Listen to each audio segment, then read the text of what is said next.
presentar, pues yo inicialmente pensé en que ya podía conectar el tema del pensamiento de Jan Hacking con lo de la práctica investigativa en el caso de la epilepsia.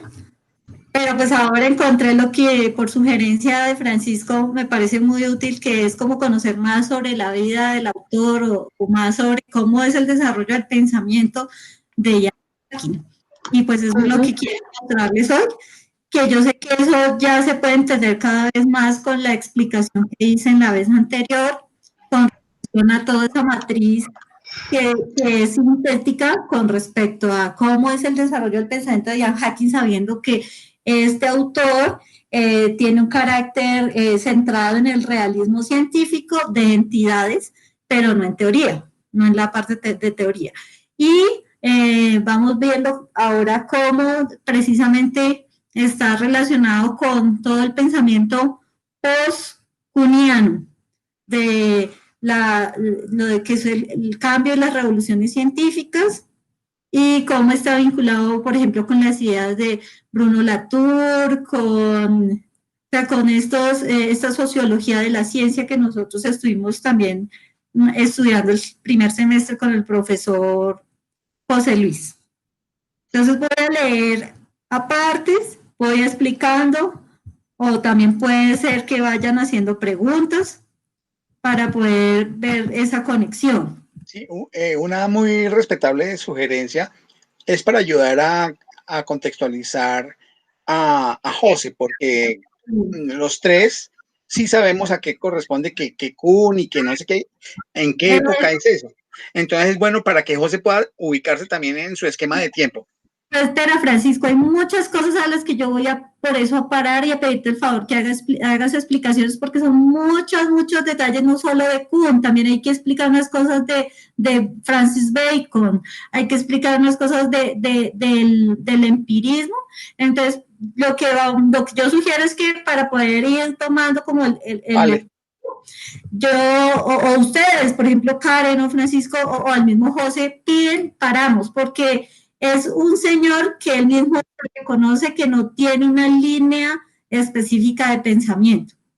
Entonces, eso es lo que, claro, cada vez voy aclarando más el asunto de por qué ha sido tan complejo entenderlo, porque uno hay autores que los coge, este se ubica en la postura tal, este en la postura tal, y él dice que no, que él ha pretendido es que sea una red de relaciones. Habrá que conocer algunas cosas de Feyerabend, porque también se centran en ideas de Feyerabend. Entonces, mira que no podemos hacer una explicación específica para aterrizar a José, porque yo creo que todos necesitamos hacer uniones de diferentes cosas, ¿sí? Vale, muy bien, gracias. O sea, yo creo que todos vamos a ver que estamos como en algunas cosas, porque tenemos que recibir explicaciones de diferentes asuntos. Entonces, vemos por qué están, o sea, por qué es como tan complejo encontrar un pensamiento específico en este personaje. Entonces, la filosofía o el pensamiento de Jan Hacking se puede hallar o ir organizando a través de sus obras, y no podríamos decir que tuviera unas obras significativas, sino un conjunto de obras de acuerdo a cada aspecto. Entonces, esa síntesis que hay sobre sus trabajos, voy diciendo algunos elementos centrales.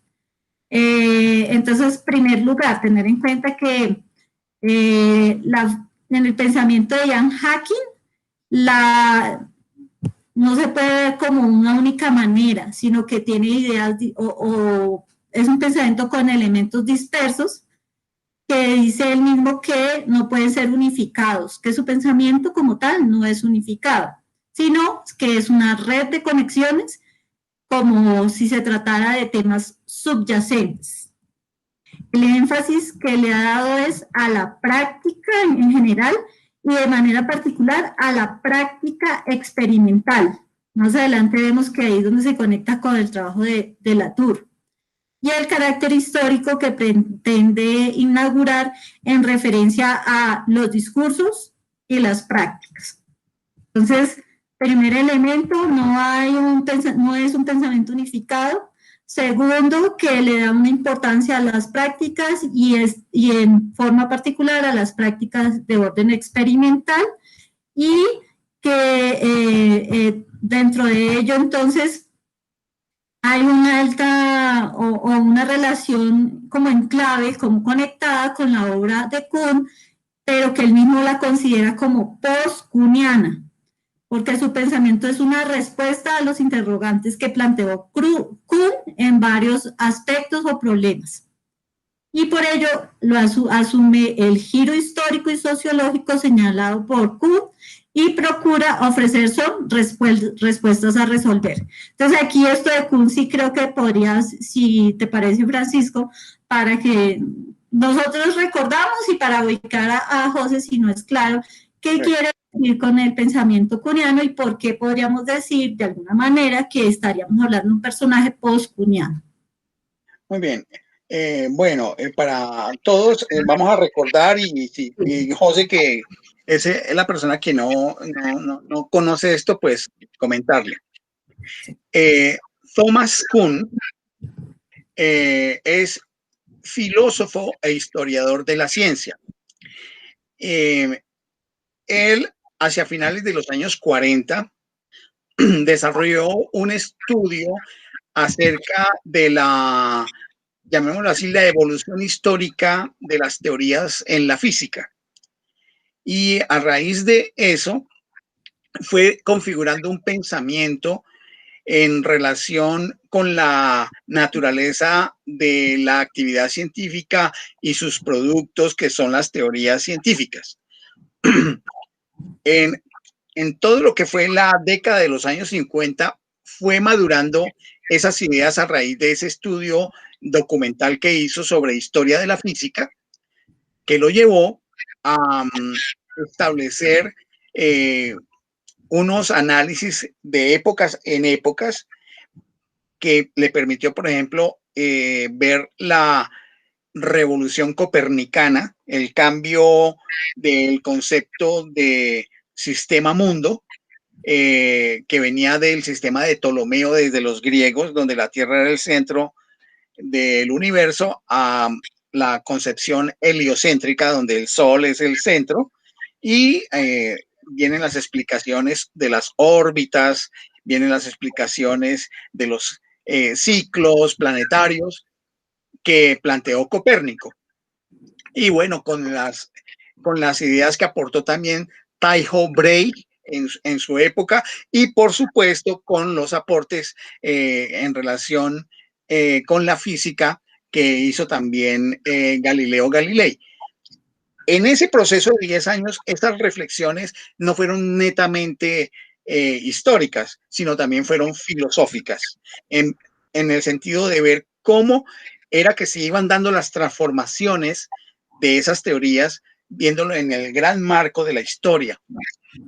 Es así como en el año de 1961, si no me equivoco,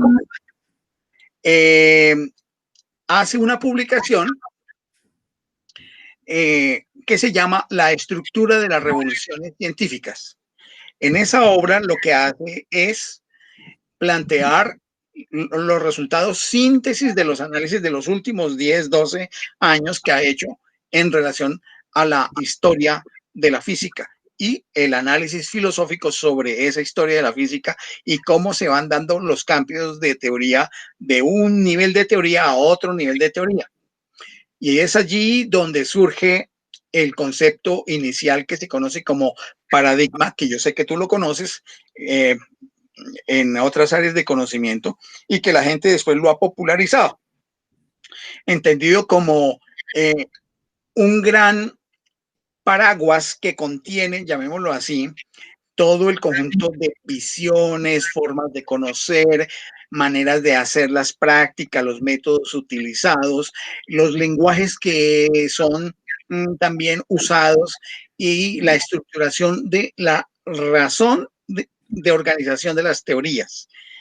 Y que eso está íntimamente ligado con grupos humanos que hacen la actividad científica de cierta manera, que establecen un tipo de relaciones de comunicación y que por lo tanto tienes formas de validación y de credibilidad en relación a las formas de prueba y validación de las teorías.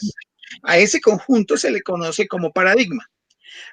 Por supuesto, a la salida de esa obra, hubo una gran acogida. ¿Por qué? Porque esa teoría lo que hacía era poner en tela de juicio lo que había venido proponiendo desde los años 20 el positivismo lógico del Círculo de Viena y su transformación cuando emigraron de Europa a América y a Gran Bretaña los iniciadores del Círculo de Viena y que fueron sus continuadores en estos dos países, Gran Bretaña y Estados Unidos, que se conoce como la migración de la posición heredada de esa filosofía de la ciencia y que es más conocida como empirismo lógico. La razón de llamarse empirismo lógico se refiere a que en el positivismo lógico inicialmente habían intereses no solamente para tratar de demostrar la verificación de las teorías científicas, tratando de eludir cualquier elemento metafísico, es decir, que careciera de sentido en las explicaciones científicas y que todo estuviera siempre ligado a la experiencia, al dato experimental, a las observaciones y a los registros observacionales y a partir de ellos se construir la teoría.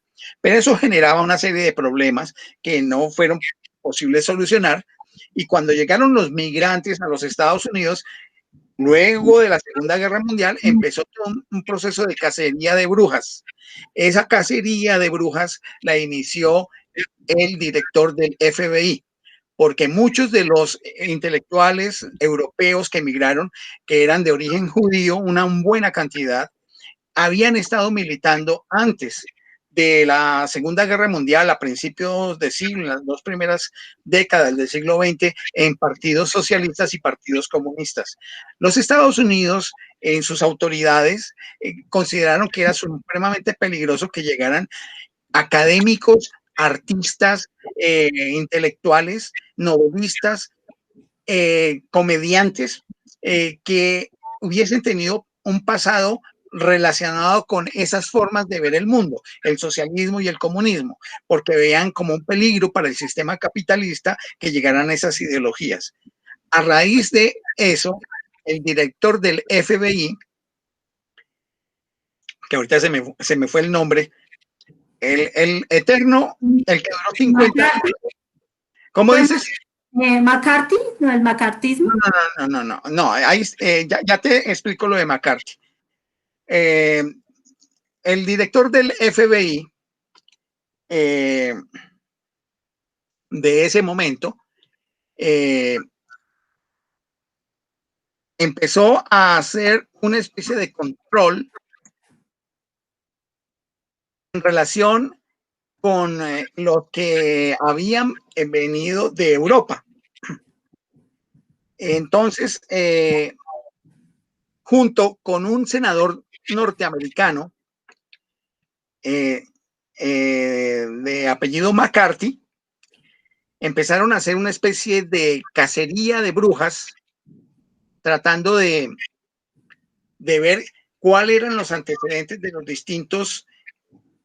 Edgar Hoover, ya me acordé, el director de la FBI, Edgar Hoover, junto con el senador McCarthy, empezaron a hacer todo un ejercicio de cacería de brujas para ver cuál era el origen de esos intelectuales académicos.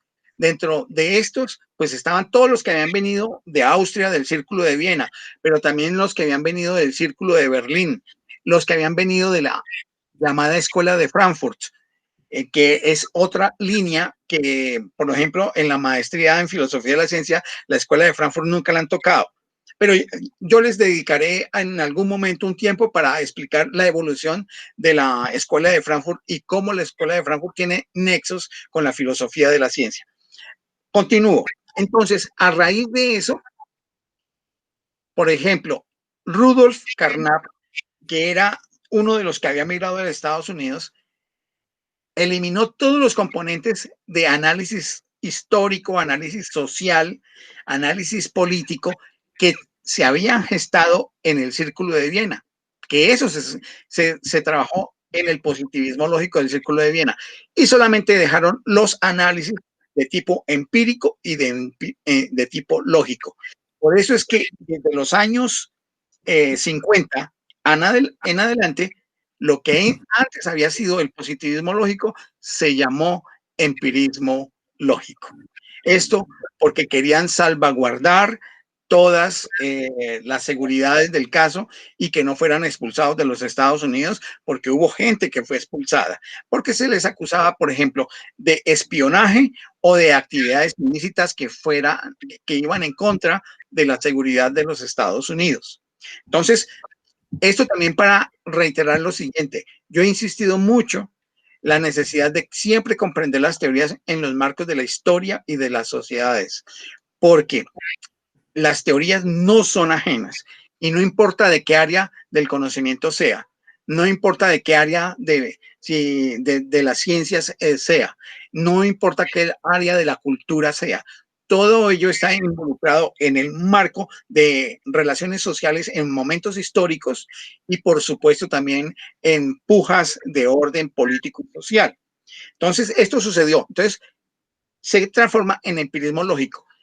Justamente esos años 50, años 60, entonces, después de esos trabajos que había venido haciendo Thomas Kuhn en relación con el análisis de la historia de la física, es que sale la obra La estructura de las revoluciones científicas en el año 1961.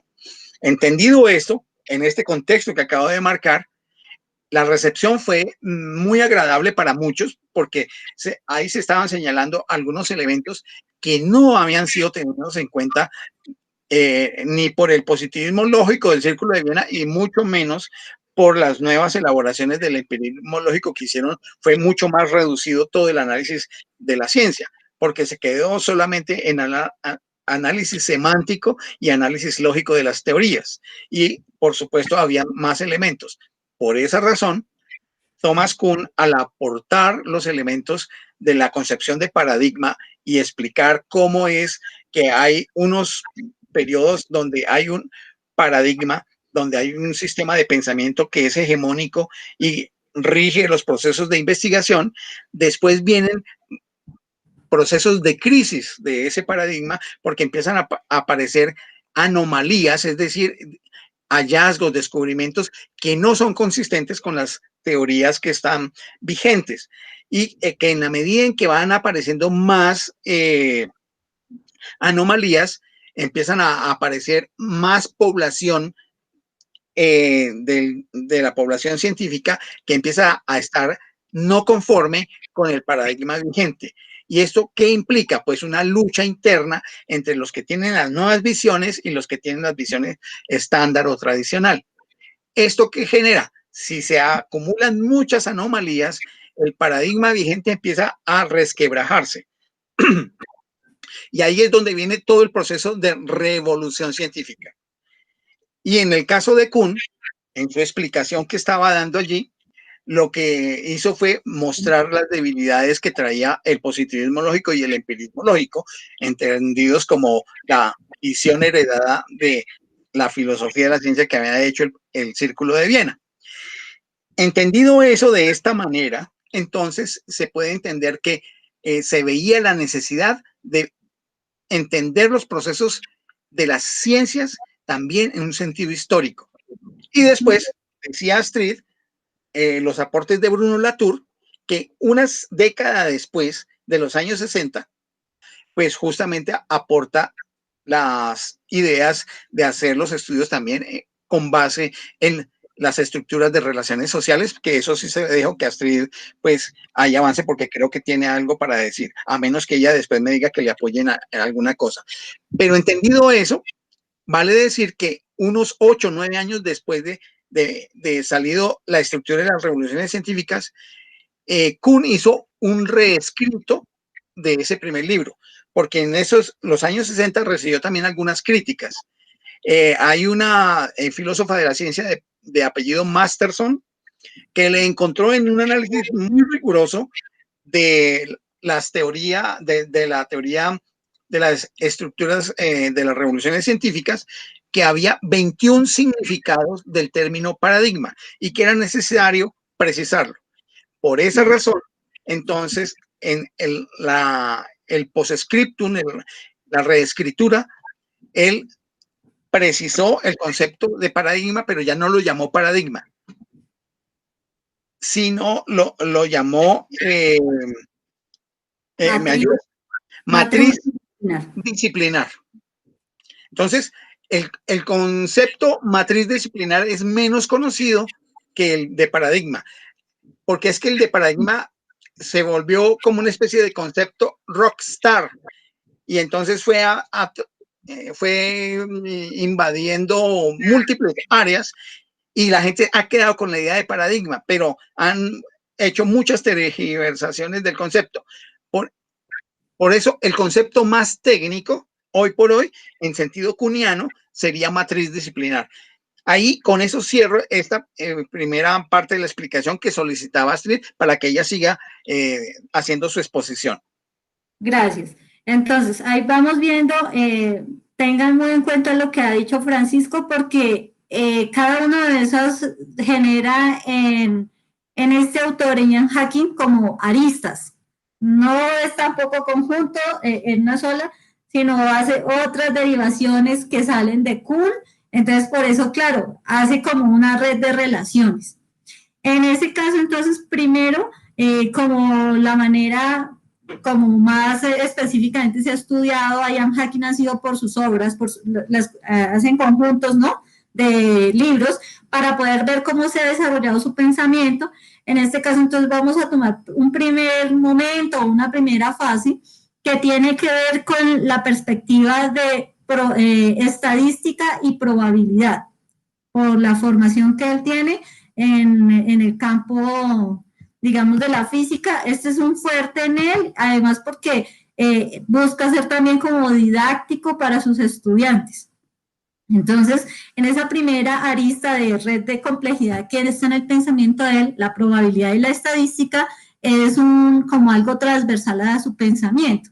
En este conjunto de obras está, por ejemplo, Logic of Statistical Inference, The Emergence of Probability, The Taming of Chains, An Introduction to Probability in Inductive Logic. Estos son libros que tienen un carácter filosófico, aunque parecieran más de la probabilidad de la estadística, pero son un acercamiento de carácter filosófico a la historia de la probabilidad. Entonces, tomando el caso de la obra, por ejemplo, el surgimiento de la probabilidad. En ella, entonces, también vamos a ver la influencia de otro filósofo de la ciencia, como es Foucault. Y él mismo lo reconoce, que le debe, o él le agradece, le debe a Foucault mucho de su pensamiento, se vale de Foucault, pero no usa el lenguaje de Foucault. Es algo que él quiere diferenciar. Yo parto de las ideas de él, pero no encontrarán en mí al lenguaje de él. De tal manera que yo soy yo. Sí, es como queriendo decir así, pero le doy las gracias porque Foucault es otro personaje que lo atraviesa por toda su obra. Entonces, aquí va a encontrarse con este texto que les digo sobre el surgimiento de la probabilidad. Entonces, es un trabajo de orden arqueológico, al estilo Foucault, que tiene en su texto La arqueología del saber. Y el otro texto es La domesticación del azar. Y este es en la visión de la genealogía. El primero es un estilo arqueológico y el segundo es un estilo de genealogía. De acuerdo a estas obras, entonces ha estado impregnado precisamente por la forma de ver de Foucault, y en el que en estos textos, por ejemplo, tomando el estilo de el libro de Foucault, Las palabras y las cosas, lo que él muestra en su documento sobre el surgimiento de la probabilidad, entonces trabaja al estilo de Bachelard, rupturas, dónde hay las discontinuidades, dónde se realiza un análisis que muestra cómo la historia del concepto de la probabilidad se fue mezclando con otros tipos de conceptos de evidencia. Entonces, por eso es una mezcla de personajes ese autor. Ahí viene en una visión de las discontinuidades. Y en el del azar está tratando desde hacer al estilo de la arqueología del saber, de coger, por ejemplo, prototipos o modelos de pensamiento y verlos cómo se desarrollaron en el tiempo. ¿Y qué pasó en el tiempo? Ahí no son rupturas, sino cómo se fue dando en la historia de la ciencia o en la historia de la ciudad de la ciencia ese proceso para que se construyeran determinados conceptos, como el caso de las categorías como de burocracia, el crimen, el suicidio, y que ese es el material de base para él construir su fundamentación sobre el carácter de lo probabilístico. Entonces, ¿sí ven? Es un cruce entre el pensamiento de Foucault con su formación de físico, que su línea fuerte pues, va a ser el trabajo de las probabilidades estadísticas, pero ahora cruzado con el pensamiento de Foucault. Entonces, y en la primera obra cruzado con el pensamiento de Bachelard. Entonces, no tiene una sola forma de que uno pueda decir es que este autor lo podemos ubicar en tal postura epistemológica porque es propio. Sí, señor. Una recomendación respetuosa, mi Astrid, es que entonces sí sería bueno que exploraras documentos que hablen sobre la metodología filosófica de Foucault. No para que tú la metas en el trabajo, sino para entender mejor cómo probablemente Hacking trabajó los distintos conceptos que trabaja para la elaboración de su propuesta filosófico-científica. En esa medida tú puedes... Filosófico. Sí, el método filosófico de Foucault, ¿cuál es? Pues es el de la arqueología del saber. Entonces, es revisar, pero también yo sé que hay documentos que son artículos que hablan sobre el método de Foucault o los métodos de Foucault. Sí. Porque, claro, él también se transforma en cosas. Pero entonces, asúmelo entre los años 60 y los años 80. Sí, porque mira que si uno pudiera ubicarlo históricamente o en el tiempo, el mismo, o esas biografías que uno va encontrando, uno era el carácter muy de lo probabilístico de esa formación hasta los años 80. Y luego él se transforma en su pensamiento más hacia el experimento y el laboratorio en los años 90. Como derivado de la influencia, me imagino que de Latour.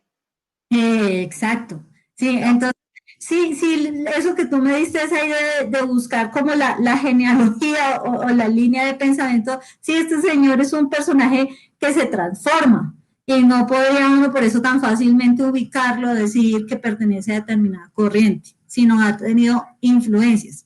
Entonces, hasta ahí vamos que una primera influencia está de Foucault, otra influencia viene de Bachelard, y de antemano pues trae su formación previa, que es la de la probabilística y la estadística. Les voy a leer aquí un fragmento. Sí, antes que todo, pero recuerda bien, Bachelard es antecesor de Latour, de Latour y de Foucault.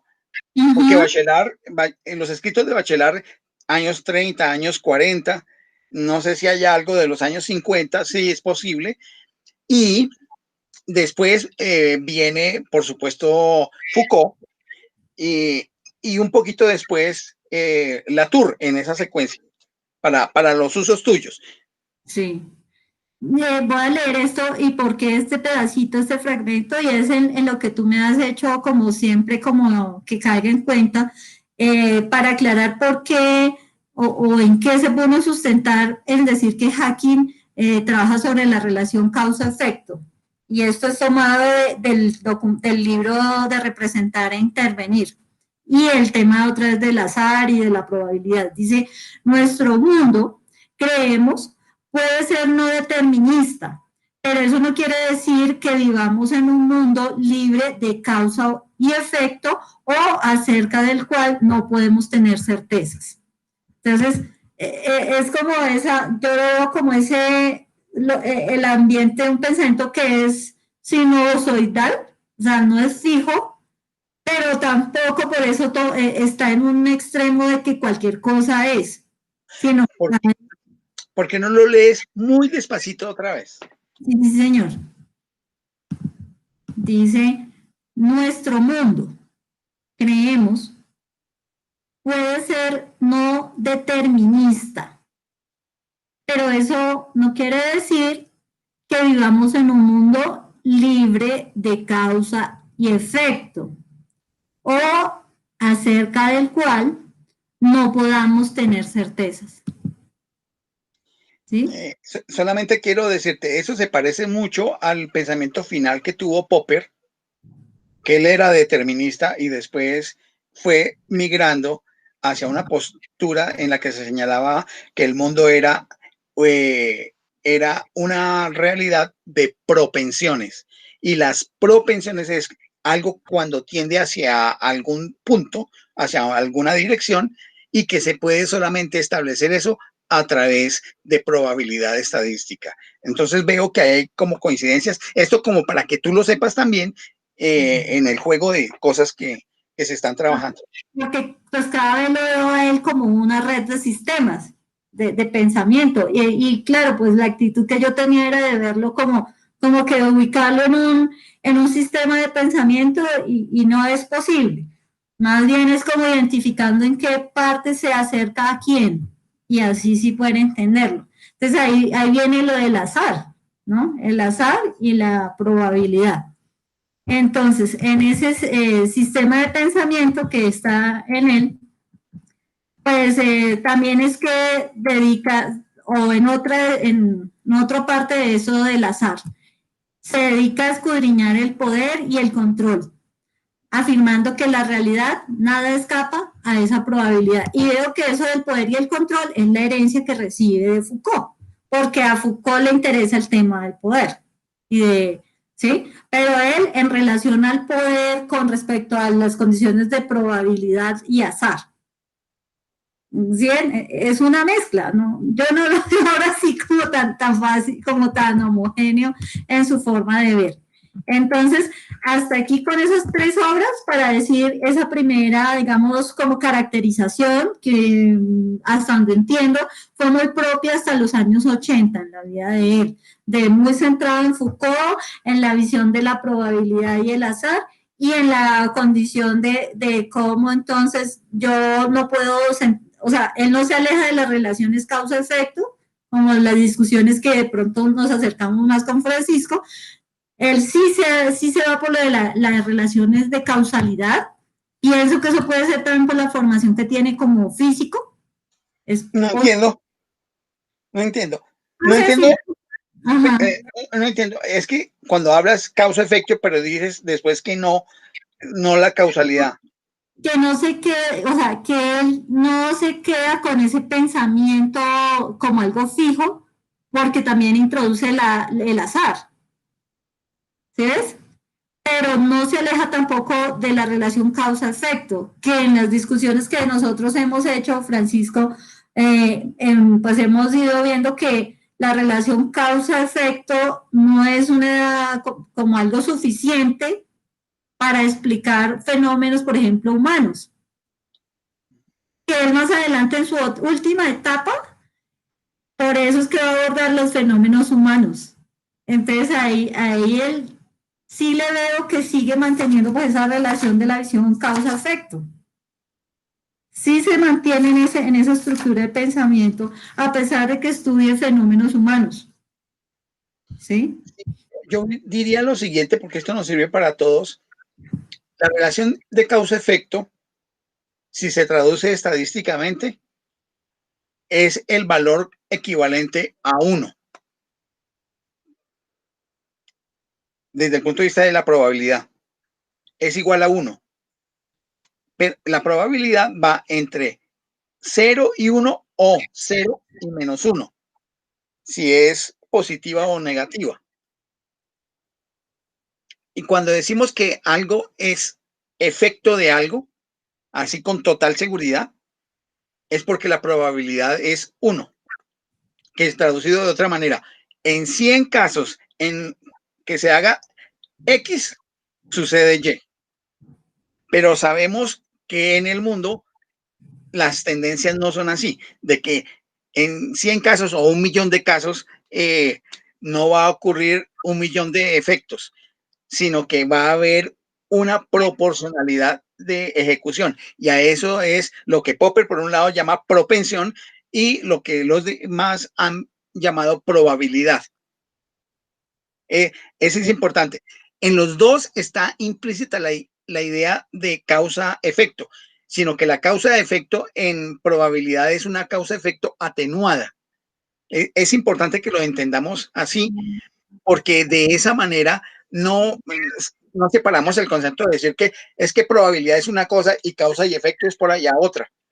Es una relación, un continuo conceptual en el cual causa-efecto es cuando la probabilidad es equivalente a 1. Y cuando es menor que 1, estamos hablando de probabilidad. Muy bien.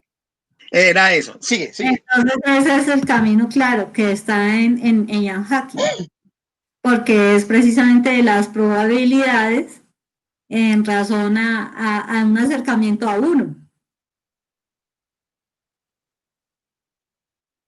Bueno, esa es digamos, una etapa. La otra etapa está vinculada con el lenguaje, el mundo,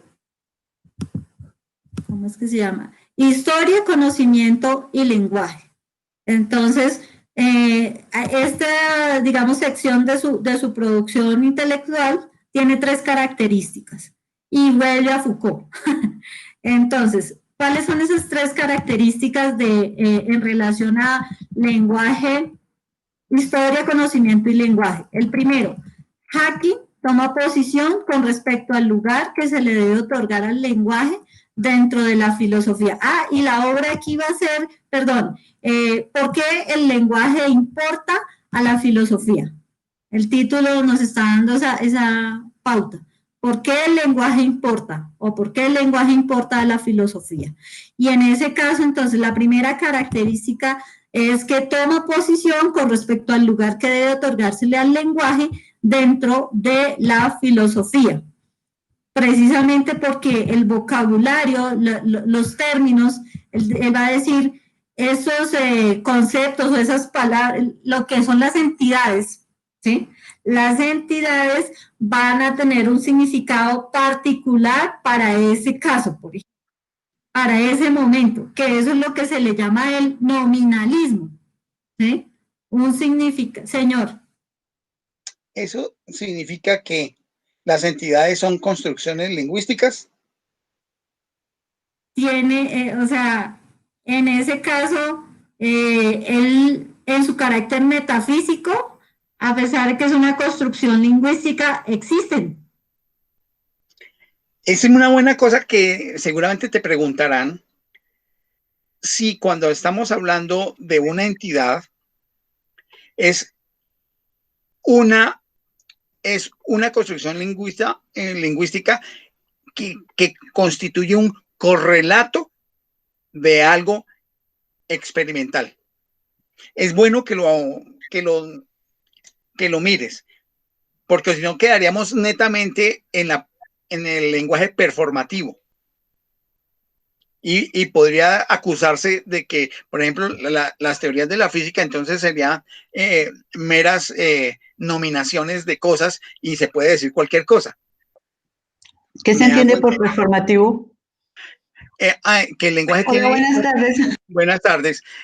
Que el lenguaje tiene la capacidad de construir cosas, que el lenguaje es capaz de construir entes. El carácter performativo del lenguaje es una derivación, por un lado, de las apuestas que hizo la filosofía analítica del lenguaje, de una parte. Estamos hablando de Austin y Searle en la Gran Bretaña, pero también tiene que ver con las apuestas que el pensamiento continental francés hizo en relación con considerar que el lenguaje se fluye a través de estructuras de poder y entonces que el lenguaje utilizado con ciertas significaciones se convierten en un instrumento de ejercicio de poder. Entonces, esas son dos fuentes. Y que se dice que con el lenguaje se pueden hacer cosas. De hecho, ya Carnap tenía algunas ideas al respecto desde el positivismo lógico. Entonces, el hecho de considerar que con el lenguaje se pueden hacer cosas es que el lenguaje puede generar un desempeño, una cosa. Por eso performance. Y por eso se le habla en español performativo. Sí, a eso me refiero. desde la sociolingüística yo entiendo el performative speech y los performative acts, los actos performativos y los actos ilocucionarios. Entonces el performativo es cuando yo te digo, abre la ventana, tan tan, y tú te paras, me haces el favor de abrir la ventana. Y el locucionario es cuando yo te digo qué calor está haciendo y entonces tú te paras y abres la ventana. Aunque digo una cosa, realmente lo que yo quería decir en el fondo era otra, que es de donde se basa toda la parte de la ironía y de todas estas cantidades de lenguajes que no están directos. Sí, gracias por señalar eso, porque es que aquí vamos a tener varios escenarios. Hay un escenario de la pragmática del lenguaje en la ciencia, la pragmática del lenguaje en la lingüística y la pragmática del lenguaje en la sociología, porque eso que tú acabas de decir, que está relacionado con Austin y Searle, al final de cuentas, por ejemplo, Habermas lo relaciona con las teorías de la acción de Max Weber y configura la teoría de la acción comunicativa. Y eso se aplica para una teoría crítica de la sociedad que se llama teoría de la acción comunicativa. Entonces, aquí, por eso nos toca coger los conceptos y con bisturí hacer las separaciones correspondientes. Aquí no tomaríamos estrictamente los conceptos propios de la lingüística ni de la sociología, sino los propios que corresponderían a la filosofía de la ciencia y que se han mimetizado sobre todo en las posturas de los estudios de ciencia, tecnología y sociedad, los estudios sociológicos de la ciencia y básicamente en las posturas de las escuelas de la Universidad de Edimburgo y en los estudios de Bruno Latour, que tiene que ver con el programa fuerte de sociología del conocimiento científico. Ay, esto es complicado y hay que hacer esas separaciones. Sí. Bueno, entonces recordemos que el primer carácter de lo del lenguaje es otorgarle pues un lugar en la filosofía. El segundo aspecto está donde relaciona pensamiento, lenguaje y realidad. Y esto en razón a la historia de la ciencia. Entonces, precisamente como esos elementos que él va integrando a su pensamiento filosófico. De lenguaje, pensamiento y realidad. Y un tercer elemento en ese texto es el de hace notar el carácter marcadamente histórico del lenguaje y el conocimiento. Entonces, va a ir mostrando que precisamente quien hace las veces del que trabaja en el laboratorio, el que trabaja en la ciencia, mejor dicho, se debe a que sus prácticas corresponden a una experiencia propia de ese momento de la historia.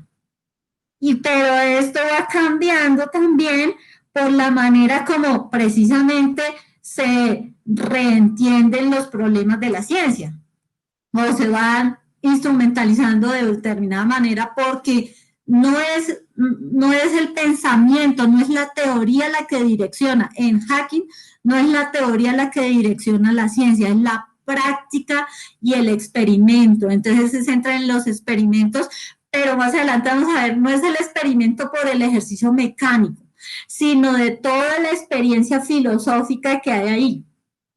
y de elementos sutiles que dice, aquí lo que hay que preparar es a la forma como nosotros abordamos nuestro trabajo como científicos, cómo perfeccionamos nuestra manera de entendernos como los que trabajan en la ciencia y de entender a la ciencia misma, porque hay cosas muy sutiles que se van a pasar por alto debido a que nosotros no hemos tenido la precaución de reflexionar en ellos. Y ahí es donde está el detalle que él dice que en cualquiera de esos detalles puede estar la diferencia. Entonces va a darle más importancia a esa a la práctica científica o a la práctica de los experimentos como tal. Y ahora me parece que esa es una manera muy diferente de ver la investigación o el ejercicio de la investigación científica, dado que ha sido más marcado el interés por centrarnos en la teoría para corroborarla o para verificar que esa teoría así es como funciona, y se ha dejado de pronto con menor valor a identificar esa experiencia de la práctica científica. Creo que hay un clic que le ayuda a uno a hacer. Astrid, ahí estaría bueno, solamente para información tuya, no para, llamémoslo así, afiliar a Hacking a ninguna tendencia o escuela, pero existe hoy dentro de los desarrollos de la filosofía de la ciencia contemporánea una tendencia que se llama filosofía de las prácticas científicas. Y en ese sentido hay un libro y algunos artículos. Yo me comprometo a enviarte el artículo de un mexicano y un chino de apellido Hang, que hacen un análisis sobre la filosofía de las prácticas científicas y, por supuesto, señalan una buena cantidad de autores. Yo tuve el año pasado la oportunidad de comunicarme con una asociación de la Gran Bretaña, creo que se llama Asociación de Filosofía de las Prácticas Científicas en Europa. Y ellos lo que viven haciendo es análisis filosóficos de trabajos de investigación específicos que van haciendo. Entonces no hacen megateorías, sino que hacen análisis filosófico de trabajo científico específico. Hasta ahí es donde yo entiendo la cosa, pero quería decirte esto porque podría relacionarse de alguna manera con él. Claro, y porque en estas de las prácticas de la experiencia o del experimento, introduce el problema del lenguaje, de la lingüística. Entonces, el problema, dice, que han tenido los filósofos de la ciencia es que se han centrado en el significado de los términos, en el lenguaje, y que eso él le critica a los filósofos analíticos, porque se han centrado en buscar, sobre todo en el siglo XX, el significado del lenguaje. Y dice, no es el significado, o para él, dice, yo no buscaría el significado del lenguaje, sino más bien qué podemos decir cuando miramos el mundo. ¿Cómo lo podemos expresar ese mundo científico? ¿Cómo es que ese lenguaje se nos vuelve útil o puede permitirnos ser más claros para entender el proceso de hacer la práctica científica y no tanto unirse al problema del significado del lenguaje? Eso para él es como un obstáculo más bien. Entonces,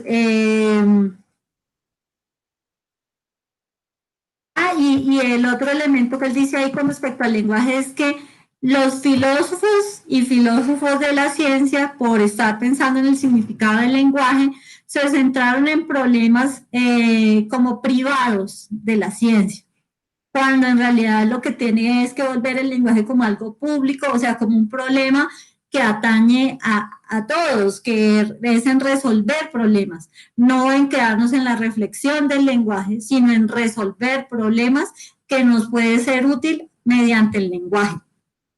Entonces, o mediante esos ejercicios de la lingüística. Y entonces, en ese caso, dice que han estado tras la búsqueda de claves fundamentales sobre la naturaleza humana, el mundo, la estructura de la realidad en el mundo en que se conducen los significados y en general en la estructura del lenguaje. Y ese camino le ha correspondido, este camino que se ha emprendido ha originado que nos hayamos visto envueltos en teorías de las teorías y también que nos hayamos acercado a la filosofía de la ciencia.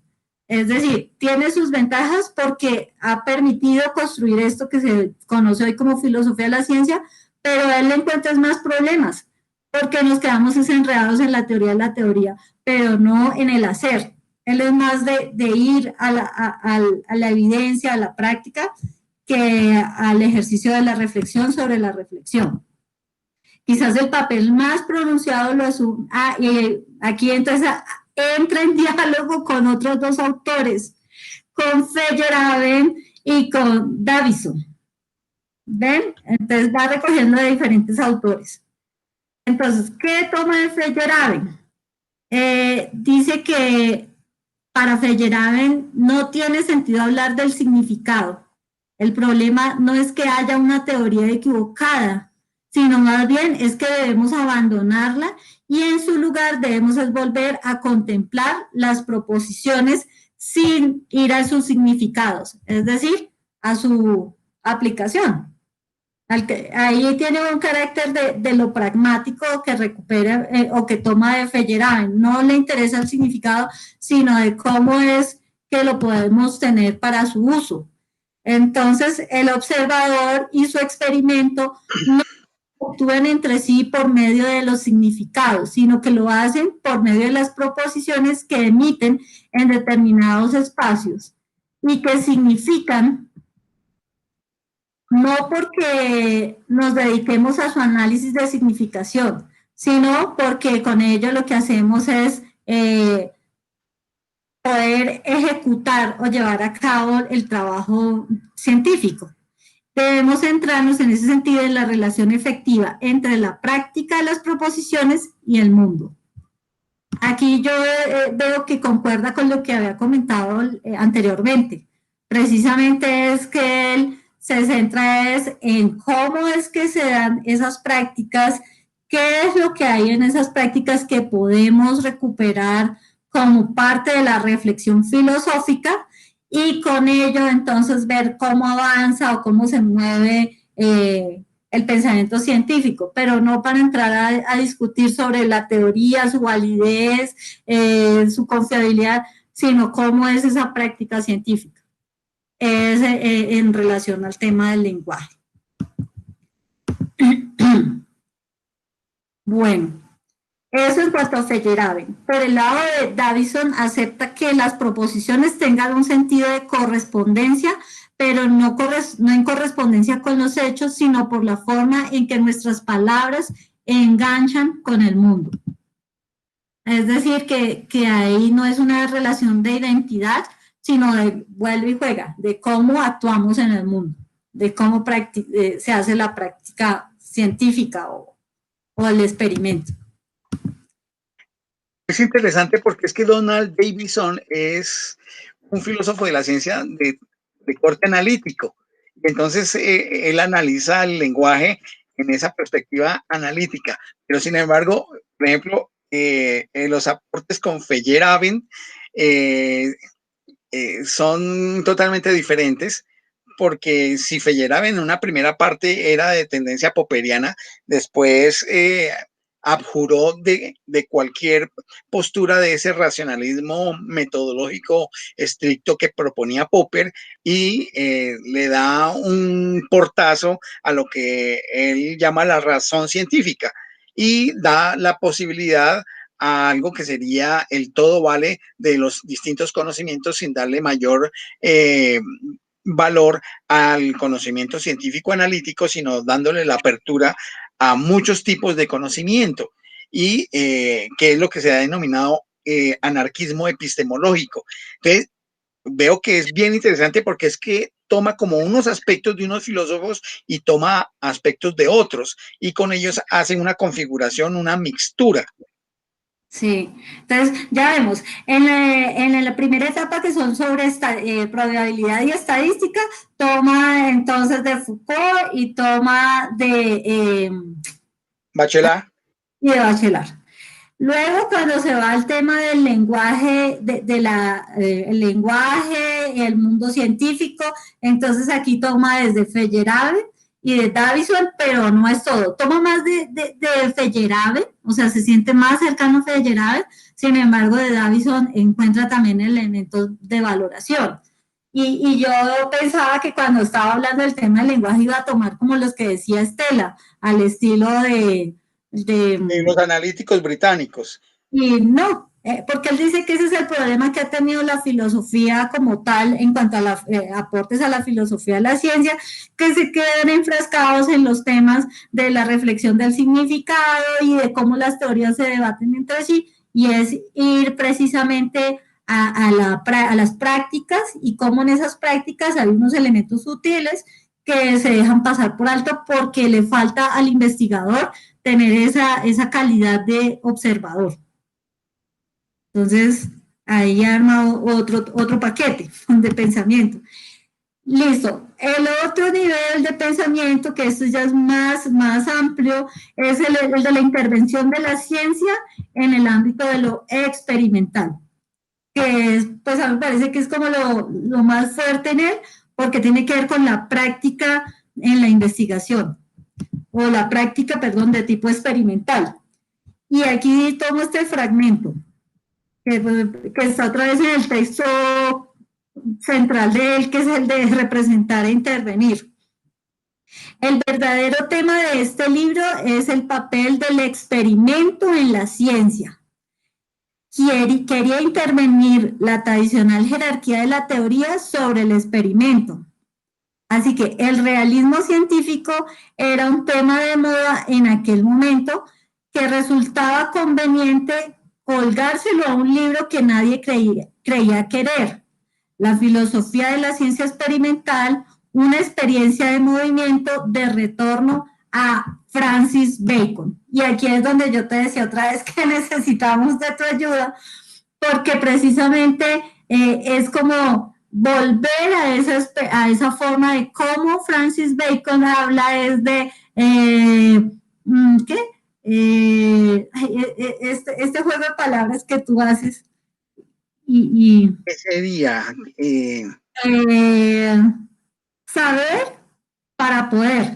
Ya, perfecto. Sí, ya, gracias. Sí, sí, sí, sí. Es de Francis Bacon. Bueno, entonces, pues recordemos lo siguiente.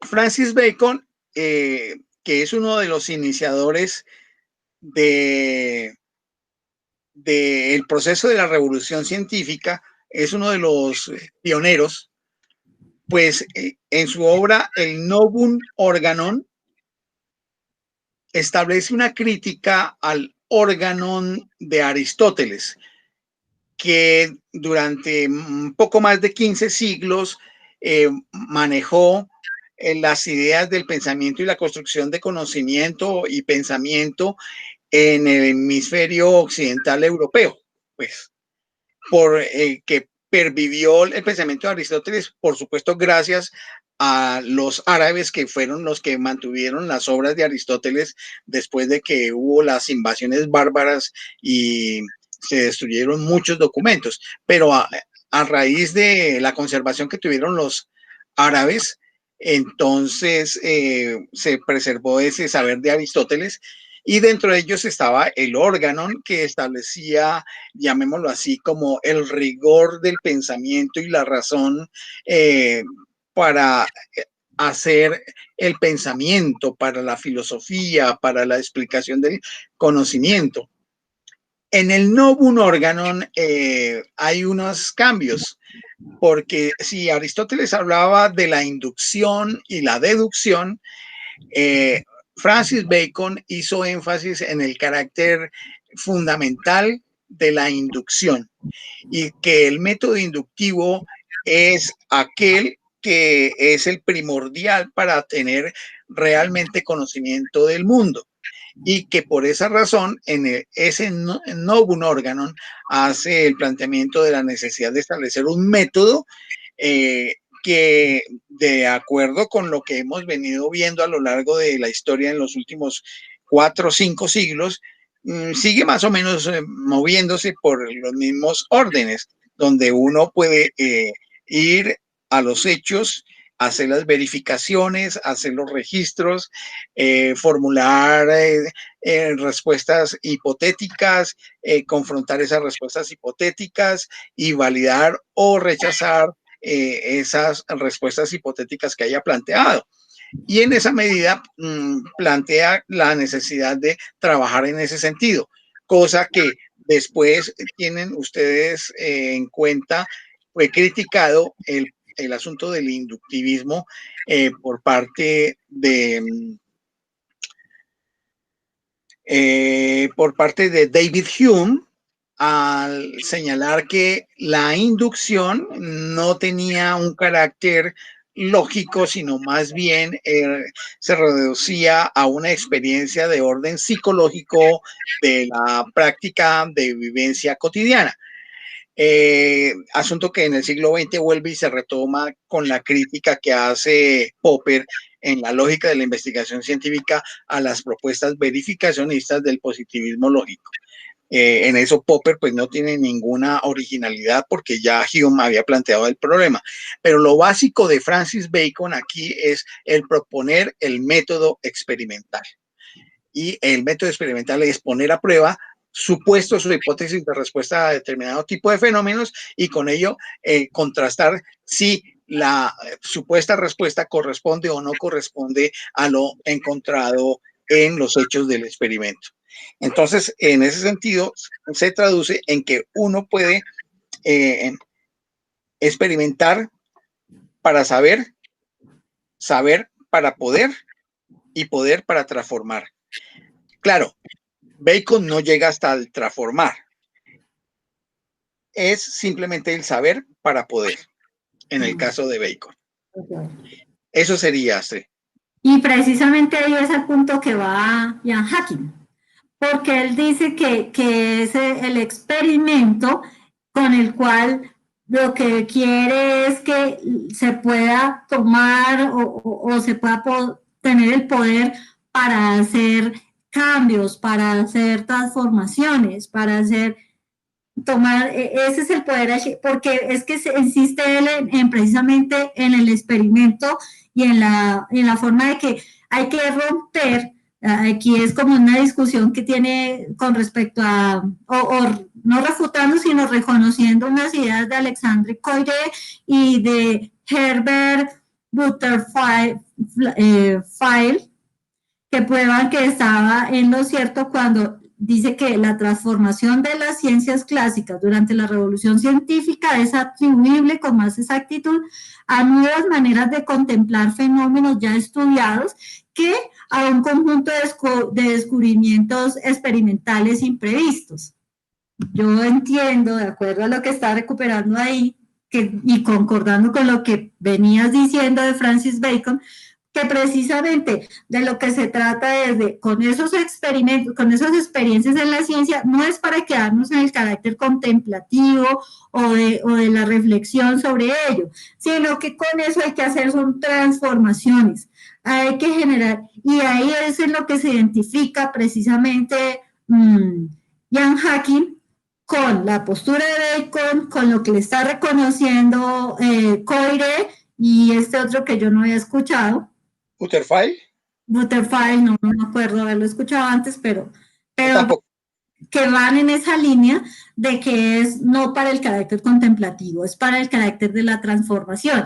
Y aquí entonces tienen todas estas ideas pues confluyen o vuelven a Kuhn en la idea de que en el caso de un texto que él tiene sobre la tradición matemática y la tradición experimental en el desarrollo de la física, que vuelve al tema del estudio de los fenómenos como un descubrimiento, pero un descubrimiento que tiene ese carácter como del desarrollo de ver las cosas que están imprevistas, de las cosas que no estaban planificadas por la teoría, sino que las mostró la prueba de la experiencia misma. Entonces ahí hay toda una confluencia, Bacon, Koyré, Kuhn, en el pensamiento de Ian Hacking, porque está también lo imprevisto. Lo imprevisto se parecería a lo de emergencia súbita. Sí, es así. Y dice que en la obra de Kuhn el experimento, la experimentación y los fenómenos de la naturaleza en general son contemplados desde una ciencia experimental que no deja de estar subsumida en el reino de la teoría del pensamiento. Por eso es post-kuhniano, porque precisamente Kuhn se centra en la teoría, entonces vuelve como ese carácter contemplativo de lo que ha generado la ciencia, porque es volver a las discusiones sobre lo teórico. Él no está centrado en las teorías, él está centrado en la misma práctica, en las mismas prácticas, pero entonces recordemos que esas prácticas están también vinculadas con las entidades más adelante, porque eso no lo deja por fuera. Astrid, una cosa ahí que te puede servir para ayudar a potenciar tu explicación es, no se niega la teoría de la matriz disciplinar, sino que se señala que la matriz disciplinar simplemente contemplaba las formas epistémicas de ver las cosas, el conjunto de teorías que explicaban las cosas, pero que lo que intenta aportar aquí Hacking es que junto con eso están las prácticas y las formas de operar de la comunidad científica a través de los experimentos, y que eso también hace parte de esa matriz disciplinar, porque ahí hay unos supuestos conocimientos epistémicos subyacentes que son los que operan y que ayudan a configurar esa manera de hacer teoría científica. Y eso es lo que rescata, lo que tú estás diciendo, eso es lo que sintetiza la obra en representar e intervenir. Porque precisamente una son las cosas que se pueden a través del lenguaje tener como representadas, pero yo no me puedo quedar en el representar, sino que cómo se transforma con la intervención. Y entonces ahí es lo que estás haciendo, una mezcla de esas dos. Ahí eso me hace acordar de muchas de las cosas que en algún momento Roberto ha señalado ya, pues claro, para el campo de la acción social como un conjunto de elementos que se derivan, por supuesto, de práctica social, pero también de teorías científico-sociales. Me acordé ahorita. Bueno, ya para esta fase que les estoy desarrollando, ya entra entonces la parte de la intervención humana con relación a la práctica experimental.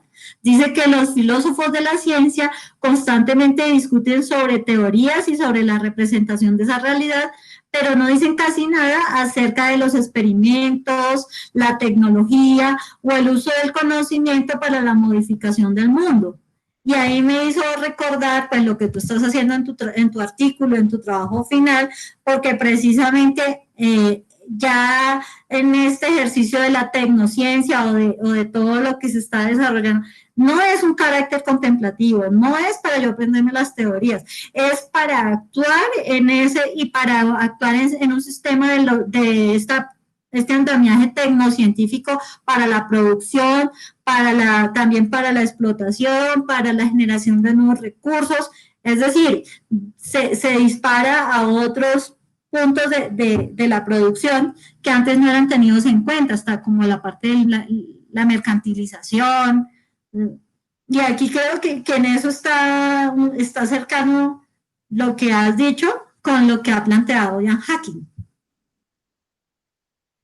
En ese comportamiento que plantea Hacking, vuelve y toma cosas de Bacon en cuanto a que el experimento fue declarado oficialmente el camino real hacia el conocimiento, y además los académicos fueron como desentendiéndose de cómo argumentar porque se centraron fue en argumentar a partir de los libros en lugar de argumentar a partir de lo que la naturaleza les mostraba o el mundo de los fenómenos científicos iba mostrando.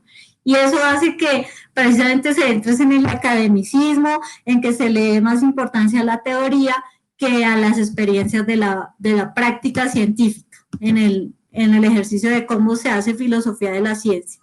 Y los filósofos de la ciencia, entonces para él se pueden dividir entre los que tienen un interés o están conformados por los que se dedican más a los problemas de la racionalidad, que podemos llamar en líneas generales problemas de carácter epistémico, y otros por los que, como Hacking, trabajan en problemas en torno a la realidad. que cuando habla de esa realidad tiene ese carácter metafísico. Aquí es donde yo encuentro, o sea, como que a mí me hace un clic, porque precisamente uno podría pensar que como él es tan pragmático, tan de ir a la experiencia misma del laboratorio, pero esa experiencia es metafísica.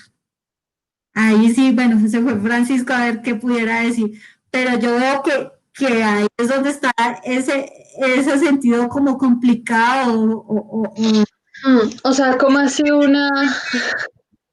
una metafísica, una realidad metafísica, dices.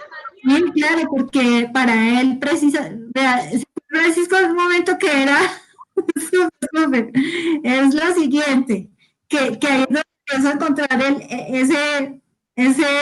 ¿cómo se dice? Como ese puente o como ese sentido complejo, complicado, donde él dice que hay por lo menos dos tipos de filósofos de la ciencia para él, según los intereses. Está un grupo que está conformado por los que se dedican a los problemas de la racionalidad, es decir, las líneas generales, problemas de carácter epistemológico o epistémico, ¿sí? Cómo se racionalizan las teorías, todo este cuento. Pero hay otro grupo que se ubican en ese grupo, aquellos que como él trabajan en problemas en torno a la realidad, y estos problemas de la realidad son de orden metafísico, como qué es el mundo, qué clases de cosas hay en él, qué es lo verdadero acerca de esas cosas. Y esas son las preguntas acerca de la realidad, que son preguntas pues de orden metafísico, con los cuales quiere trabajar Ian Hacking. ¿Sí ves? Ahí siempre he tenido como un choque porque me siento como que me lleva el Señor por la experiencia práctica y por cómo se reflexiona la práctica científica, pero luego se mete con estos problemas. Sí, esos problemas son los problemas generales de lo que se llama la filosofía de la ciencia general. El primer grupo es más de una filosofía de la ciencia metateórica de tipo técnico, que es un poco como lo que estuvimos en algún momento estudiando con respecto a lo que es una definición científica, la estructura lógica de un enunciado científico, cómo se relacionan los enunciados al interior de las teorías, el problema de los métodos y la racionalidad de los métodos para la producción de conocimiento científico, los métodos de contrastación. Todo eso son asuntos epistémicos de tipo técnico que no se están preguntando las grandes preguntas, pero la filosofía de la ciencia también se hace las grandes preguntas. Todos aquellos aspectos de la filosofía de la ciencia que toquen, por ejemplo, con la cosmología, ¿sí? Acerca del origen del universo, desarrollo del universo, la naturaleza general de la ciencia, los problemas de la ciencia en los componentes de la historia de la humanidad, son problemas generales, ¿no? O sea que son temas de la filosofía de la ciencia en general. Pero Claro, serían metafísicos porque hay una imposibilidad en la experiencia para llegar a la respuesta de esos problemas. es perfecto lo que estás diciendo, pero porque recuerda que siempre la metafísica, que son ese tipo de ideas que no son contrastables empíricamente, de todas maneras son fuente para iniciar procesos de investigación, o son fuente para la generación de ideas, o son fuentes para generación de crítica. Y por eso es que sigue siendo importante las ideas metafísicas para contrastar lo que se va produciendo en la ciencia y la reflexión sobre la ciencia, de lo cual pues se evidencia la equivocación que tuvieron los miembros iniciales del Círculo de Viena al tratar de eliminar la metafísica de los análisis filosóficos y las explicaciones científicas, porque no era posible. Que yo alguna vez lo dije, si se saca el elemento metafísico por la puerta de entrada de la filosofía de la ciencia, se metía por las ventanas o por las rendijas, porque es que el asunto del pensamiento metafísico siempre está ahí, que tiene que ver con todas las generalidades y con los asuntos que son de penumbra, pero también de proyección acerca de lo que es el pensamiento humano y de las aspiraciones humanas con respecto a su relación con el mundo. Entonces, es imposible eliminarlas y es preferible que no, porque son gran fuente llamémoslo así, de alimentación de ideas para el desarrollo de la ciencia y de la filosofía de la ciencia. Y entonces, digamos, como Astrid dice que Ian Hacking estaría en ese segundo grupo, el que se encarga, digamos, de esas preguntas de gran orden, ¿no es cierto? Pues entonces digamos que no habría tampoco un problema con su filosofía pragmática, ¿no?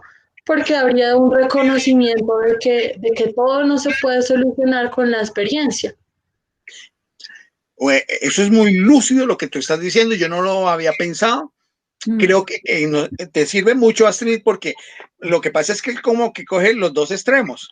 Por un lado, el asunto de la pragmática de la ciencia, como muy bien lo decía Karencita, pero también hacer el quehacer de la ciencia para intentar poder responder las grandes preguntas. Pues yo creo que eso que está diciendo Karen concuerda con algo que él plantea, y les voy a leer, es una frase corta. Dice que el trabajo experimental no es solamente preparar el experimento, diseñar y construir aparatos, también lo es manipular entidades y crear fenómenos. ¿Sí? Ya utiliza aquí la palabra fenómeno. Será bueno que será bueno que tú trates de identificar si la palabra fenómeno está referida al concepto kantiano de fenómeno. Ya está claro el concepto de entidad científica en él. Habría que mirar a qué se refiere fenómeno, porque puede ser que el fenómeno sea la evidencia empírica de la entidad. Porque de acuerdo a lo que leí en esta fuente, esta es una tesis doctoral, parece que se acerca al concepto de fenómeno ya es por el caso del estudio de las cuestiones con lo humano, como el caso de las enfermedades. Pero yo no creo que entonces en física no haya fenómenos en su filosofía. Habría que ver. Le explico a José un poco y tal vez a Roberto y a Estela esa diferencia entre entidad y fenómeno. Porque la entidad es una construcción intelectual que hace parte de una teoría y que señala Hacking que es la que permanece siempre. Y que la entidad no se puede coger, no se puede, digamos, evidenciar directamente. Solamente se puede evidenciar los rastros que deja en el mundo de los hechos esa entidad. Registro. El ejemplo clásico sería el átomo, ya lo habíamos hablado, el átomo no se puede ver, pero sí se pueden evidenciar los registros a través de pantallas de registro de choque de partículas, donde queda registrada la intensidad, la luminosidad, la velocidad, etcétera. Y ese registro sería la evidencia de la existencia de la entidad.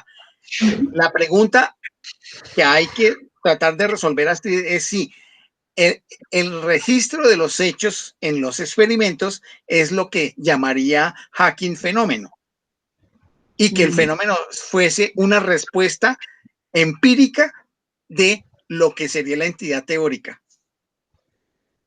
Sí. ¿Fue claro, José? ¿Roberto?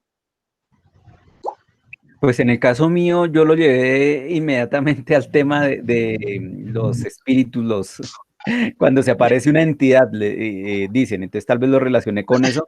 No. Una entidad intelectual.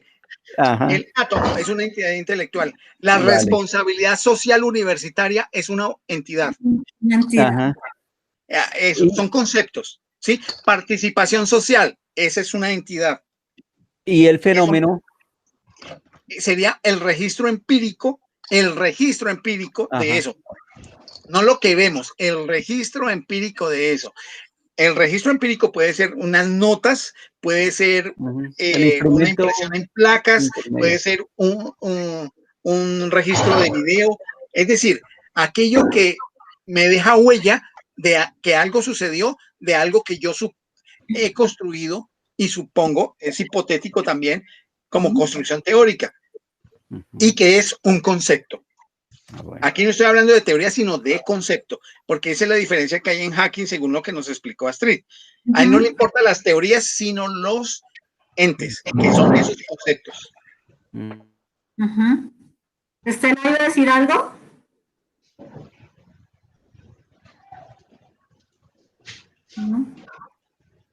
¿Qué cosa? Creí que ibas a decir algo porque se activó. Ah, no, no, no. Bueno, entonces miren ahí por qué hay que tomarlos y como dice Francisco, con pinzas al pensamiento de Jan Hatch. Entonces, en todo esto hay un elemento central otro de los elementos importantes es el carácter historicista, que entiendo yo, pues que lo recupera de Kuhn, en el caso de que la historia de la ciencia nos permite mostrar lo que ha hecho la ciencia y cómo lo ha hecho. ¿Sí? Lo que ha hecho la ciencia y cómo lo ha hecho. Y lo subdivide como en dos prototipos, como dos características. Una, asumiendo el conocimiento como historia de las ideas. En todas las polémicas del realismo y el antirrealismo. El énfasis está dado a la actividad de representar. La otra es el enfoque de ver la historia del conocimiento como la historia de lo que hemos hecho, de lo que hacemos, más que de lo que pensamos. Y que aquí se acentúa la dimensión de intervención. Entonces, hay relación representar, intervenir.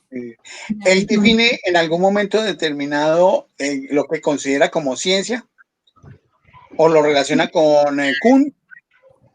Pues es que si tomamos eso de lo que encontré, él no tiene una forma particular o exclusiva, porque para poder construir el concepto de ciencia tendríamos que verlo desde la forma como hace esas deconstrucciones que están de construcciones en Foucault, de cómo hace en el caso de...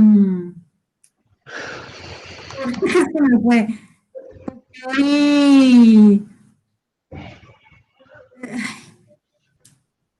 ¿Cómo fue que ustedes me lo acordaban harto? ¿Cuál sería? ¿Tomaste nota? Sí, espérate. Foucault y Bachelard. Ah, Miren, que es que uno no podría construir un concepto unificado y por eso lo dijo desde el principio. No había un concepto unificado en relación a, por ejemplo, a esto, a ciencia en él. Entonces, el profesor te había dicho que tú estabas haciendo un aporte bueno al hablar de que aquí el investigador no era un solus ipse, un pensador solitario. Entonces, tú puedes decir en ese sentido que la comunidad de investigadores, y ahí te asocias con Kuhn, no lo dice Hacking, pero tú lo construyes, trabaja en todo lo que dice Hacking, pero lo hace a partir de un conjunto de saberes, prácticas, creencias, interacciones, dinámicas de acción, formas de organización de las prácticas donde se montan los experimentos y eso sería la matriz disciplinar en términos kuhnianos y en esa medida se puede entender que la ciencia a la cual se refiere Hacking es el conjunto de prácticas, saberes, teorías, dinámicas de relación en el desarrollo del conocimiento y las prácticas científicas. Pues, te estoy dando esta idea para que no quedes en el abstracto de la ciencia, sino que intentes ayudar a aterrizar el concepto de Jan Hacking, pero como aporte tuyo. Sí. Disculpa.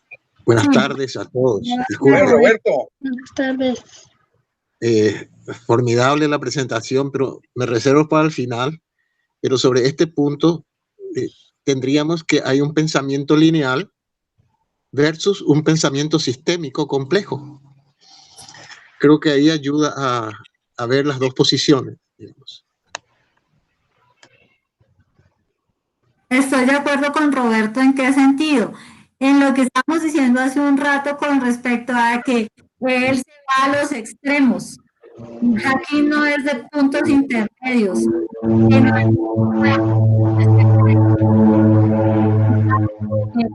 Precisamente lo metafísico y tomar lo pragmático, ¿sí? Y eso que está diciendo Roberto, yo siento que va en esa línea, de tener extremos donde está lo lineal, pero también está lo sistémico. Veo que estás haciendo ya una, digamos, apropiación hermenéutica del pensamiento de Hacking, habida cuenta de que hay que acabar de completar cosas, y creo que el aporte de Roberto en el sentido de completar cosas te lo puede volver un sistema, y en esa medida tú puedes armarlo. Si no lo dice directamente Hacking, sí lo puedes decir tú interpretando a Hacking. Claro, sí, sí, porque con todo esto que hemos visto desde que él comienza diciendo que él no es un sistema completo ni nada, sino son aristas, pues concuerda con lo que está diciendo Roberto, precisamente, digo yo. Coincido Pero eso, también ahora, coincido con Luis Francisco. En este momento tú ya estás en una situación meta, más allá de nuestra discusión, donde tu reflexión construye, vamos a decir, ya el conocimiento. Coincido con Francisco que estás ya en lo tuyo, ya no es ranking. Sí, señor. correcto. Cecilia, discúlpame, te voy a interrumpir, porque Sí. no sé si nos dé tiempo después. Porque faltan 20. Sí, sí. 4:40 tenemos. Sí, No faltan sé 20. si tú o Francisco, bueno, o de pronto los dos leyeron ese artículo, el de Kant, el de la epigénesis de Moya, ¿sí? Entonces, dice que ahí hay un punto en que él hace como una reinterpretación sistémica de Kant. O sea, a mí lo que acaba de decir Roberto y Francisco me parece que es algo muy similar a lo que hace este señor en su artículo. Entonces, lo que hace es desde su mirada interpretar a Kant, pero de una manera como muy sistémica. Entonces, Sí, estoy de acuerdo. ¿Y sabes qué descubriste ahí? Que ese señor Moria o Moya hace un ejercicio hermenéutico donde no tuvo suficientemente en cuenta sus horizontes de tradición y se lo aplicó a Kant, haciendo muy personal su interpretación del pensamiento de Kant en una época donde no existía la visión sistémica, aunque sí sistemática del pensamiento. En ese sentido, sería una crítica hermenéutica a la forma como Moya hizo la interpretación de la epigénesis en el caso de Kant.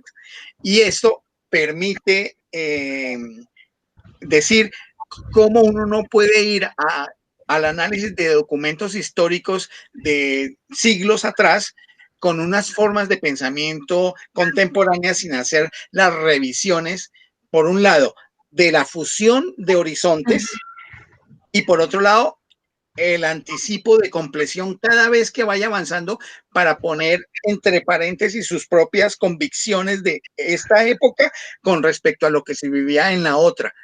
El ejercicio yo sí lo hice. Y, por supuesto, yo no puedo pensarlo sistémicamente para Kant, porque Kant no podía pensar sistémicamente, sí sistemáticamente, pero no sistémicamente. pero entonces yo creo que él no lo hizo, bueno, sí puede que sí tenga ahí sus cuestiones personales, pero también sirve como herramienta explicativa, ¿viste? Hoy por hoy, Hoy sí, sí. pero a los ojos de hoy. De hoy, No, definitivamente. no haciéndole una, no se podría hacer ser una arqueología de el saber, o sea, no se podría hacer una hermenéutica del momento. En el Pero momento. entonces, ¿qué se puede hacer con Hacking? Porque en el caso de Hacking sí estamos viendo todas estas variaciones y que es un filósofo de la ciencia del presente. No hay problema, contigo no hay problema, pero lo que señala Karen es fundamental. Ahora, el nivel explicativo desde la perspectiva actual, mirando con las gafas de hoy, no tiene discusión. Además que es muy detallado y va a los distintos elementos de las distintas obras en su periodo anterior al crítico y después del periodo crítico del pensamiento kantiano, lo hace. Por ejemplo, en el libro acerca de el sistema solar y los otros planetas que escribe en 1755 Kant, que casi nunca se menciona, donde habla de vida extraterrestre. Es increíble, lo estuve mirando, descargué el libro. Es muy distinta esa forma de pensamiento que está basada en Christian Wolff con respecto a su periodo crítico que viene después de 1780, cuando aparece la crítica de la razón pura. Esto con la pena y la disculpa de los compañeros, que este es otro tipo de lectura que estábamos haciendo. Pero eso encontré y estoy de acuerdo con lo que tú señalabas, Karen. Sí, o sea, lo podrías hacer porque entiendo que toda esta contextualización que tú haces, Astrid, que es de tipo histórico-filosófica, ¿no? Lo haces para después ir a conectarlo con ese caso de estudio que es el de la epilepsia, ¿cierto? Entonces tú lo haces más como para complementar y reforzar tu trabajo. Pero me Sí. parece que en algunos puntos puede llegar a ser enredado. Parece algunos, yo no quiero profundizar si no me siento segura, porque si no, Entonces, por eso yo decía que eso de salirse y mirar como desde afuera el trabajo de Hacking, tomar esos modelos explicativos, puede servir para esa contextualización que quieres dar, sí, sin que nos perdamos tanto como sí. a veces yo me he sentido un poquito hoy, pero a veces. Ah, sí, para explicar a Francisco explicar aquí. Entonces, mira, es como la cereza del pastel, siempre uno deja para el final, que es como en Hacking hay una relación entre teoría y experimento. El primero fue la relación de probabilidad y estadística, la segunda entre lenguaje, mundo y conocimiento científico. Este es sobre teoría y experimento. Ah, y el otro es el de la filosofía sí, bueno, que no me acuerdo la obra, pero tiene que ver con el carácter filosófico, y este es de la teoría y el experimento, donde él dice que por lo menos él plantea o distingue 4 tipos de modalidades para dar cuenta de la compleja relación entre teoría y experimento. La primera es el de, bueno, utiliza precisamente con ejemplos. En la primera, Hacking, entonces dice dejar claro que no es, verá cómo les leo, que no quiero leer es el ejemplo. Bueno, dice, un primer modo de resalta es el papel de las observaciones. Y el papel de las observaciones se basa en el ejemplo de Bartolí. Este investigador examinó algunos cristales en Islandia y bueno, es decir, este ejemplo que cuenta toda la historia es para decir que no se habían dado cuenta que había como una segunda manera de ver los cristales y de interpretarlos. Aquí Hacking deja claro que esta modalidad no es una forma de cómo se interaccionan las observaciones y la teoría, sino que las observaciones con los experimentos tienen una historia y también tienen unos diferentes modelos teóricos. Eso es fundamental. Sí, señor. Porque es que la teoría tiene elementos del método del experimento. Y si varía el método del experimento, seguramente la teoría puede ser distinta. Sí. Por esa razón, hay que cuestionar un poco, por un lado, el diseño de los aparatos, porque están en función del método a utilizar, pero ese método a utilizar está en íntima relación con la entidad teórica, conceptual, que se está examinando. Por lo tanto, están de alguna manera implicados la entidad conceptual, el método y el aparato con el cual se desarrolla el método. Sí, señor. Listo. El segundo, que caracteriza la relación entre teoría y experimento en función de los intereses de carácter práctico. Entonces ahí coloco pues también una historia de la termodinámica, y bueno, es que no quiero entrar ya para entrar. Y aquí el paradigma que le identifica es pues con el ejemplo de la máquina a vapor. Puedes leer toda la historia. El tercero se refiere a la existencia de un sinnúmero de leyes experimentales en la espera de la teoría. Entonces dice, mire, posiblemente la gente tiene ya unas teorías previstas o prehechas, pero yo me voy al contrario, y es que en las prácticas mismas está subyacente una teoría que no está oficialmente dicha. Entonces, así es. La tour. Sí, es que aquí ya se está, ¿sí ve? Aquí se le aparece como la tour. Y la cuarta, bueno, desde esta modalidad hacking hace notar que la teoría puede advertir mucho más tarde, o aparecer, perdón, mucho más tarde que la misma teoría experimental. Podemos seguir obteniendo conocimiento del mundo, un conocimiento experimental y práctico sin que hayamos obtenido una comprensión teórica articulada. Bueno, y la cuarta es lo que denomina los encuentros felices de teoría y experimentos provenientes de diferentes direcciones. Aquí vale el ejemplo de la estática en la radio transatlántica. Específicamente el ejemplo era que cómo era que recibían esas señales y según lo que ellos tenían de instrumentación, todavía no le encontraban la explicación, pero funcionaba. Y necesitaban encontrar la explicación de por qué esa transmisión transatlántica era posible, pero teóricamente no tenían todavía la explicación. Que sucede muchas veces, eso sucede muchas veces. Un asunto funciona, pero no se sabe por qué funciona. No tiene todavía claridad en la teoría cómo es la cosa.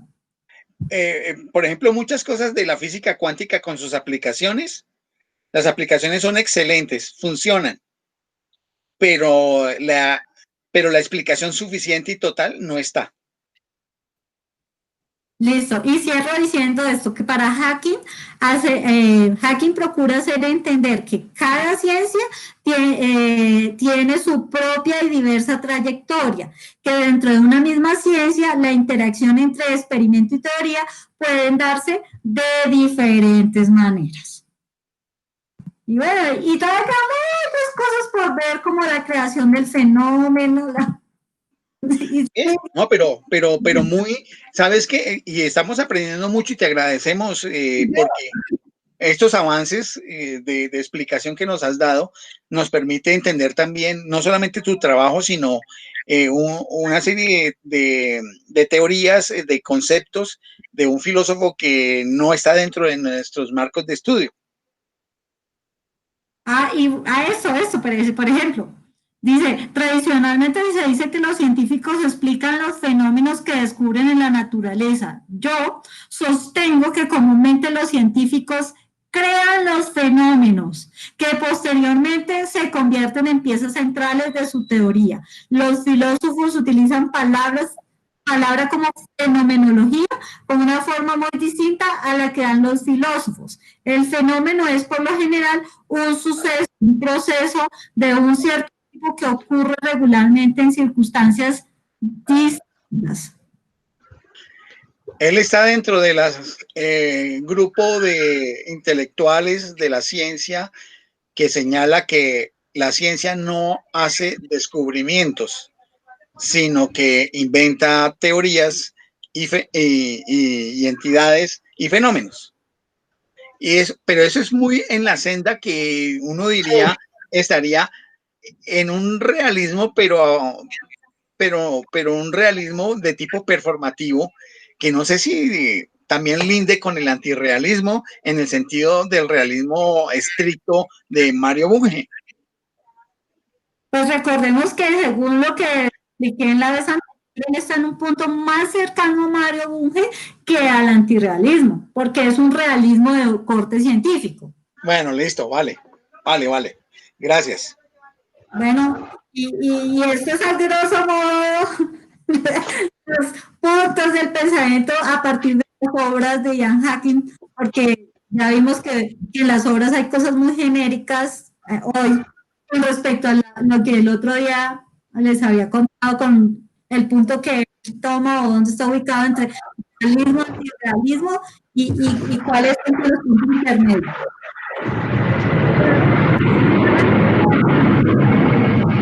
Bueno, voy a ser breve nomás porque primero aplausos a Astrid por su trabajo, excelente.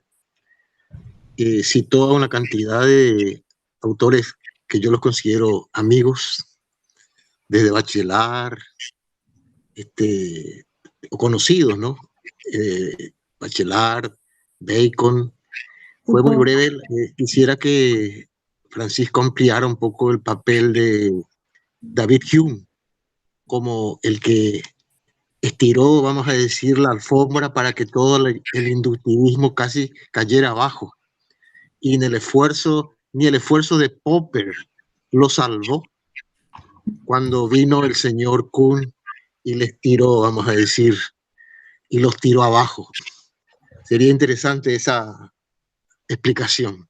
Bueno, podríamos entonces, pues ya como tenemos las 4:55, pues creo que quedaría como un elemento de abrebocas en una próxima momento y poder explicar, digamos, el papel de Hume con respecto a las debilidades de la verificación y el inductivismo y, por supuesto, sumado con la idea del historicismo planteado por Kuhn. Me parece que podría ser muy útil porque nos sirve a todos para nuestra formación filosófico-científica. En 8 días, de acuerdo con lo que habíamos hablado el pasado jueves, estaríamos para trabajar nuestro conocimiento y nuestra experiencia con respecto a la participación ciudadana en el diseño de planes, programas y proyectos de investigación, desarrollo e innovación en nuestros países. En ese sentido, puedo adelantar que José muy gentilmente nos hizo llegar, no sé si a todos, nos hizo llegar el borrador que hay en este momento por los distintos estamentos del gobierno colombiano con respecto al plan de ciencia, tecnología y sociedad que va desde el año 2021 al año 2030. De otra parte, me llegó de la Asociación Colombiana para el Avance de la Ciencia una invitación a participar en la formulación del plan y ya acepté y estoy trabajando. Ya hice una primera incursión con respecto a programas de investigación aplicada relacionadas con empresas de tipo agroindustrial, también universidades, gremios comerciales y sociedad civil en las regiones para poder aplicar conocimiento tecnológico y científico en los procesos de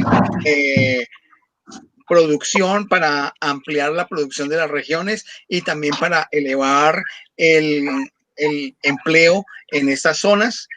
Y es una cosa que empecé a trabajar, pero está el documento del Plan Nacional que envió José y que estoy estudiando, que nos sirve mucho y que creo que como colombianos podemos trabajar en alguna medida.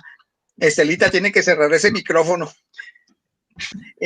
Entonces, gracias.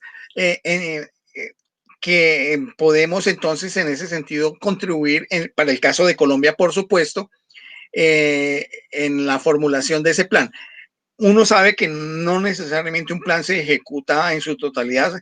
Hay veces son aspiraciones muy altas y uno está apuntando a ser papa y solamente llega a diácono, pero esa es una manera como de intentar contribuir al país en ese sentido y ahí estamos. En el caso de tanto de José como de Karen, Astrid y mi persona, que somos parte de la Universidad El Bosque, podemos en nuestros distintos ámbitos poder trabajar esa parte también, además de las discusiones y los foros donde participamos. Para el caso de Estela y el caso de Roberto sería muy interesante poder saber qué noticias tienen al respecto en Paraguay y en México respectivamente. Y por supuesto, esperamos que para el caso de Edilberto, que no pudo estar hoy, podamos ver hasta dónde está informado de esto con respecto a la participación de comunidades indígenas, minorías, afrodescendientes, población raizal y otro tipo de minorías que puedan participar también en esta difusión sobre la apropiación social de la ciencia, la tecnología y la innovación. Y esas son como las ideas que estaríamos como para trabajar el próximo jueves. Un poco, no importa que echemos ahí, digamos, como pólvora de ideas, pero es un poco también para ver cómo el papel de la ciencia, la tecnología y la innovación tiene que ver con asuntos concretos de nuestras sociedades, de nuestras comunidades, y creo que en eso Roberto tiene mucho que compartirnos y enseñarnos también por su vasta experiencia en distintos países y, por supuesto, en lo que está viviendo ahorita en Paraguay.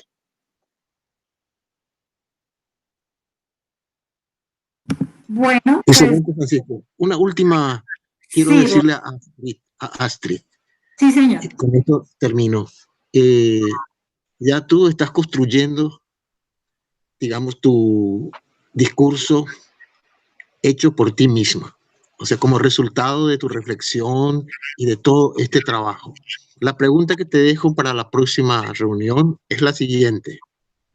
Ya has producido, vamos a decir, la parte técnica, la comprensión de este autor que hemos conversado gracias a ti esta tarde. Y hemos conversado, discutido, en fin, interesantísimo. Pero ese ejercicio de interacción entre tú y tu investigación práctica para tomar el autor que tomaste, ¿qué te ha cambiado como persona? ¿Eres la misma antes de estudiar o ahora ya miras con otros ojos la realidad gracias a ese autor? Esa es la pregunta que te dejo. Gracias. Excelente, Roberto, excelente. Muchas gracias. Y me gustan mucho, pues te comento, Roberto, que me gustan mucho tus intervenciones y tus preguntas porque lo llevan a uno al campo de lo filosófico, al campo de poder construir esas reflexiones sobre las cuales es el objeto, pues, de este trabajo de filosofía de la ciencia. Y te lo agradezco porque sí voy a reflexionarlo y te tendré alguna noticia. Gracias. Muy bien. Tú, por favor, nos puedes enviar entonces ahora más tarde el video. No olvides acabar la grabación en su momento y por favor que nos los envíes.